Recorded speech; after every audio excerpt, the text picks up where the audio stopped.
Because now it means that the entire social order, the political parties, intellectual life, politics in general, all based on a monstrous myth. Monstrous myth.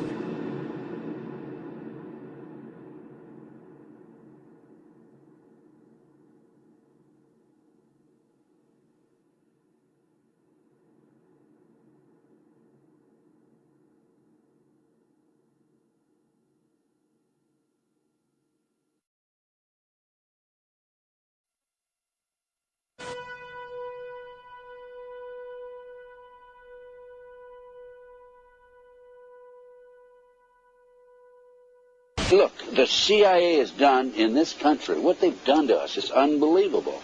Look at the terrorist acts that have occurred. The CIA behind most, if not all of them. We had the Marine barracks. We had our embassy in Kenya. We had Pan Am 103. We had the USS Cole. We had Oklahoma City. We had the World Trade Center in 1993. That helped the terrorists blow up the World Trade Center the first time. They built the bomb. They got the driver's license. The informant, the FBI informant, a fellow named Salam, a 43-year-old former Egyptian army officer, he was given the assignment to put the bomb together. And he went to his supervisor, his FBI supervisor, and said, we're going to put a dummy bomb in here, right? And the FBI supervisor said, no, we're going to put a real bomb. The FBI actually carried out the attack on the World Trade Center in 1993. They actually hired Ahmad Salam and paid him $1 million and gave him real explosives, a detonator, and told him to build a bomb and to give it to the foolish people that he was controlling to allow them to attack the World Trade Center complex. Unfortunately for them, there were only 6 people killed, not enough to pass the legislation. So what happened is 2 years later, April 19, 1995, down comes Oklahoma City Murrah building, 168 people killed. 1 year later, the anti-terrorism legislation that takes away many of our constitutional rights and civil liberties is passed.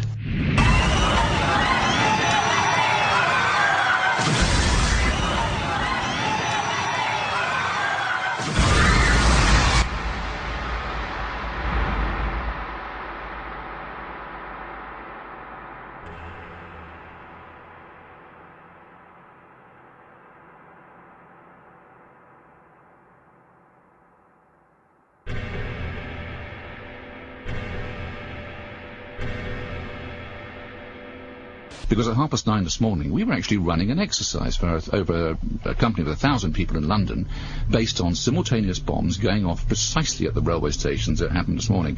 So I still have the hairs on the back of my neck standing upright. To get this quite straight, you were running an exercise to see how you would cope with this, and it happened while you were running the exercise? Precisely.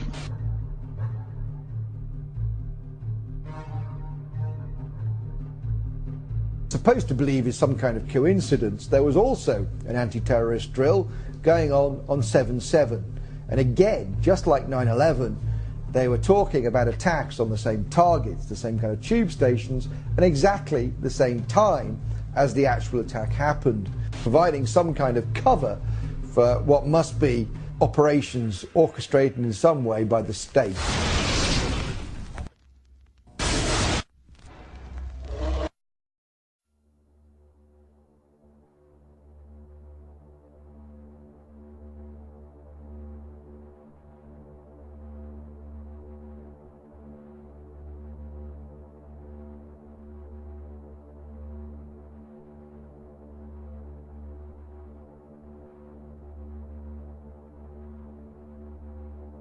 I am absolutely appalled at how much people in this country do not think. We are given to understand that an Arabic guy out there up in the mountains financed the most elaborate attack on this country. Do you think some people in a cave, were able to have NORAD stand down? Do you think that people in a cave were able to have all of this happen? And when I think about how many Americans were killed in New York City, and believing as I do that this thing was a setup job, this is a textbook operation that Nazis used, and they've used it over and over again. America has been suckered in one more time.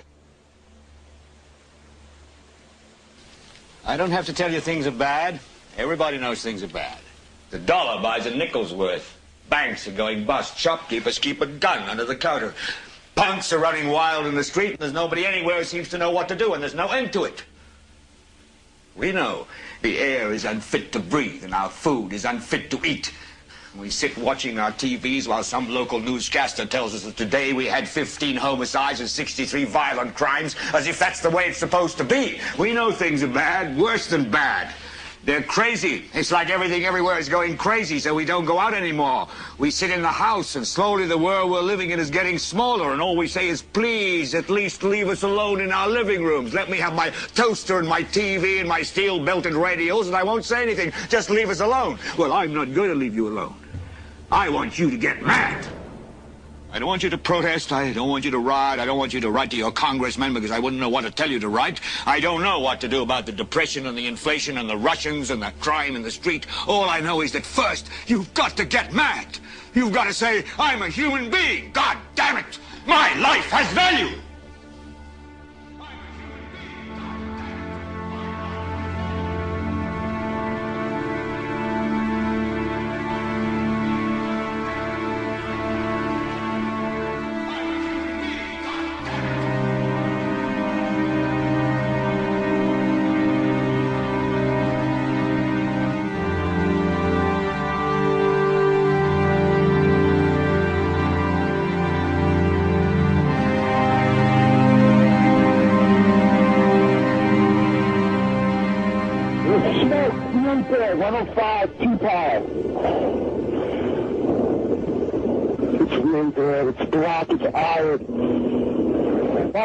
I'm all right. I called her and said I was leaving the building. I was fine, and bang.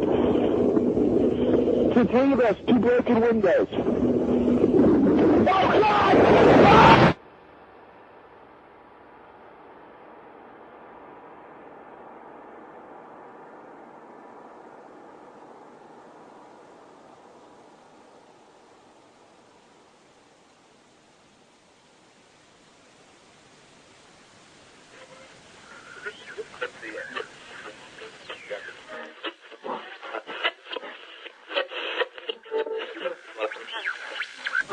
When hostilities commenced in Europe in 1939, it was realized that the American people had no intention of entering the war.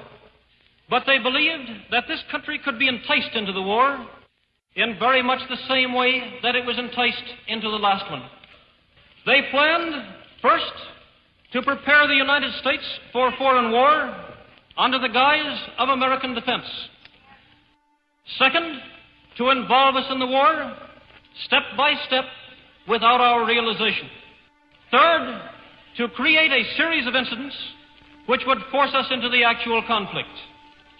These plans were, of course, to be covered and assisted by the full power of their propaganda. Our theaters soon became filled with plays portraying the glory of war. Newsreels lost all semblance of objectivity, and they have used the war to justify the restriction of congressional power and the assumption of dictatorial procedures on the part of the President and his appointees. A fear campaign was inaugurated. We cannot allow the natural passions and prejudices of other peoples to lead our country to destruction.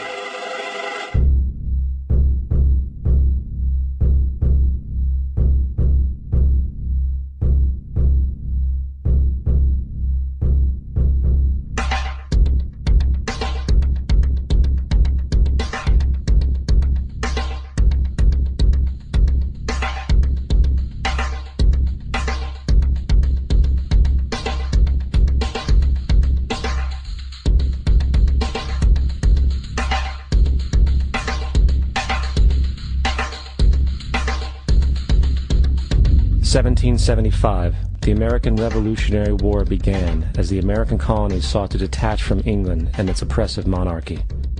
Though many reasons are cited for the revolution, one in particular sticks out as the prime cause: that King George III of England outlawed the interest-free